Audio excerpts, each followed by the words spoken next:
আলাইকুম। নতুন আরেকটি দিনে নতুন আরেকটি ব্লগে সবাইকে স্বাগতম জানাচ্ছি মিষ্টি ফুলের শুভেচ্ছা জানিয়ে। সকালবেলায় ছাদ বাগানে চলে আসলাম। আজকে পুরো ছাদটা পরিষ্কার করা হবে। তো কি সবজি আছে সেগুলো দেখে নিতেছি। এখানে কয়েকটা ঢেঁড়স বের হয়েছে। ঢেঁড়সগুলো এখন ছিঁড়ে নিয়ে যাব। আর মিষ্টি আলু গাছটা আজকে উঠিয়ে ফেলবো, যেহেতু সামনে শীতকাল চলে আসতেছে। তাই নতুন করে কিন্তু নতুন সবজি লাগানো লাগবে। তাই পুরনো সবজিগুলো সব কিছু পরিষ্কার করে নেব। আর এই যে আলহামদুলিল্লাহ আমার যে টবের মধ্যে মিষ্টি আলু গাছগুলো লাগিয়েছিলাম সেখান থেকে এই মিষ্টি আলুগুলো পেয়েছি। আলহামদুলিল্লাহ ছোট টবে কিন্তু হয়েছে, তারপরও দেখেন কতগুলা হয়েছে, সবই আল্লাহর নিয়ামত। তো পারিবারিক চাহিদা মেটানোর জন্য কিন্তু আমাদের ছাদ বাগান হোক কিংবা বাড়ির আঙিনা হোক কিছু গাছ লাগানো দরকার। তো আমি একটু কামড় দিয়ে খেয়ে দেখলাম, অনেক বেশি মিষ্টি হয়েছে। তো আজকে সকালই সব নাস্তা রেডি করে ফেলবো, যেহেতু আজকে ছাদ বাগানটা পরিষ্কার করব, তার জন্য কিন্তু বাড়িতে অনেক বেশি কাজের চাপ। তো এখানে সকালবেলায় সবার জন্য নাস্তা তৈরি করে নিলাম। তো প্রথমে আমি চা তৈরি করে নিছি। আমরা হাজব্যান্ড ওয়াইফ দুইজনে চা খাবো, আর 2 বাচ্চার জন্য কিন্তু এখানে দুধ জাল করে নিছি। ওরা দুধ দিয়ে পাউরুটি দিয়ে খাবে, আর আমরা চা খাবো আর পাউরুটি খাবো। তারপর আমি এখানে ভারী নাস্তাটার জন্য চলে আসলাম। তো এখানে আমি 2 রকমের ভর্তা তৈরি করব আর বউ ভাত রান্না করব। তো এটাই কিন্তু ঝটপট নাস্তা আমার কাছে মনে হয়।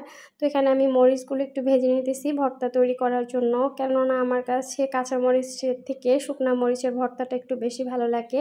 এখানে আমি প্রেসার কুকারে কচুরমুখী সিদ্ধ করে নিয়েছিলাম, তারপর গ্যাসের চুলায় আমি বেগুন পুড়িয়ে নিছি। তো এখন এই দুইটাকে আমি ভর্তা করে নেব। আর চুলায় তো বউ ভাত হচ্ছে।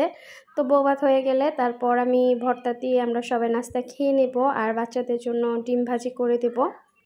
সামনে যেহেতু শীতকাল চলে আসতেছে, তাই সিম তারপর হচ্ছে লাউ বা অন্যান্য যে সবজিগুলো আছে সেইগুলো কিন্তু এখনই লাগানো লাগবে। তো তার জন্য কিন্তু ছাদ বাগানের মাটিগুলো প্রস্তুত করতে হবে। জাংলাগুলো ভেঙে গেছে তারপর ঝড় বৃষ্টিতে, সেগুলো একটু ভালোভাবে দিয়ে দিতে হবে। তো বাড়িতে আজকে অনেক বেশি কাজের চাপ থাকবে, তাই সকাল একদম নাস্তা খেয়ে তারপর কাজে লেগে যাব। হাজব্যান্ড ওয়াইফ দুইজনেই কিন্তু বাড়ির কাজগুলো একদম সেরে নিব। তো বাড়িতে যদি বাগান করা থাকে একার পক্ষে কিন্তু এগুলো করা সম্ভব না, হাজব্যান্ড ওয়াইফ দুজনকে মিলেমিশে কিন্তু করতে হয়।